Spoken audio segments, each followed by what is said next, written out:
আসসালামু আলাইকুম। আজকে আমরা জানবো হলো কিছু ল্যাটিন ফ্রেজাল ওয়ার্ড যেগুলো স্পোকেন ইংলিশের ক্ষেত্রে বা স্পোকেন করার ক্ষেত্রে খুব বেশি কাজে লাগে, বা ইটালিয়ান ওয়ার্ড যেগুলো আমরা ইংলিশে এগুলোকে কি বোঝায় বা বাংলাতে কি বোঝায় সেটা সম্পর্কে আমাদের স্পষ্ট ধারণা নেই। আজকে ক্লাসের পর স্পষ্ট ধারণা হয়ে যাবে ইনশাআল্লাহ। যেমন এখানে প্রায় সময় উল্লেখ করা হয় অ্যাডরেন, প্রায় সময় ইটালিয়ান ভাষায় বলা হয় অ্যাডরেন। ওয়ার্ড একটা বাট মিনিং এখানে অনেকগুলো বোঝাচ্ছে। সো এটা যদি ইংলিশে বলা হয় টু দ্য পারপাস, মানে কোনো একটা উদ্দেশ্য বোঝাবে, ঠিক আছে, ইন দ্য পারপাস, আমি একটা কোন উদ্দেশ্য নিয়ে কথা বলছি। তো এই জায়গায় আমরা ব্যবহার করবো হলো অ্যাডরেন, এই জায়গায় আমরা ব্যবহার করতে পারি অ্যাডরেন। তারপর আছে হলো অ্যাফ্রেডি অ্যামর, অ্যাফ্রেডি অ্যামর, ইটালিয়ান ভাষায় বলা হয় অ্যাফ্রেডি অ্যামর, এটা আমরা ইংলিশে করবো লাভ অ্যাফ্রেড, ঠিক আছে, ভালোবাসা সম্পর্কিত কোনো একটা ঘটনা। তারপর আছে হলো al fresco, al fresco, al fresco.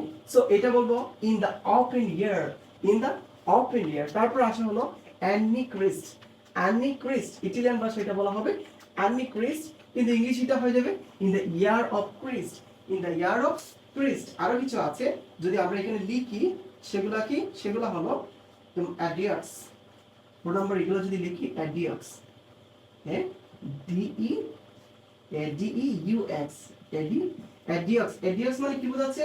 এডিওক্স মানে ইনভলভিং টু পিপল, মানে দুইজন মানুষ। এডিওক্স more than singular, involving, involving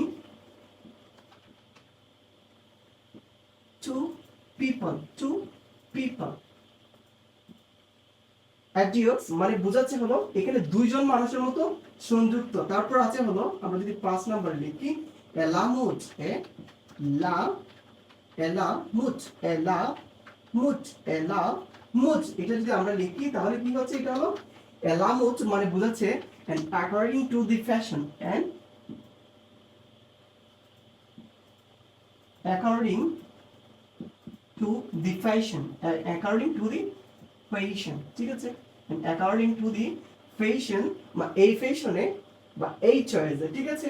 তারপর আছে হলো অ্যাব ইনিশিয়াল, অ্যাব ইনিশিয়াল, আমরা যদি কোনো কিছু একদম শুরু থেকে শুরু করতে চাই তাহলে আমরা বলবো হলো ab initial, ab ab initial,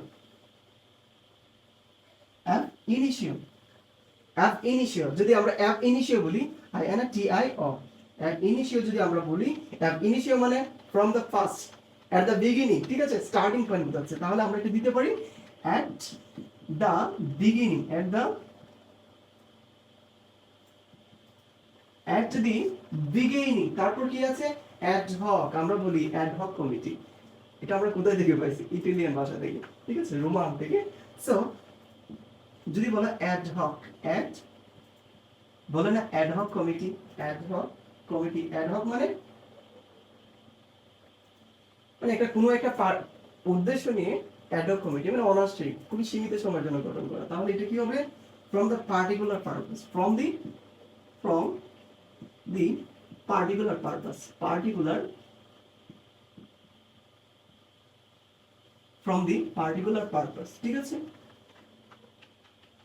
তোমরা তাহলে এগুলা সম্পর্কে জেনে নিবা, স্পোকেন করার ক্ষেত্রে এই ফ্রেজাল ওয়ার্ড গুলো খুব বেশি কাজে লাগে।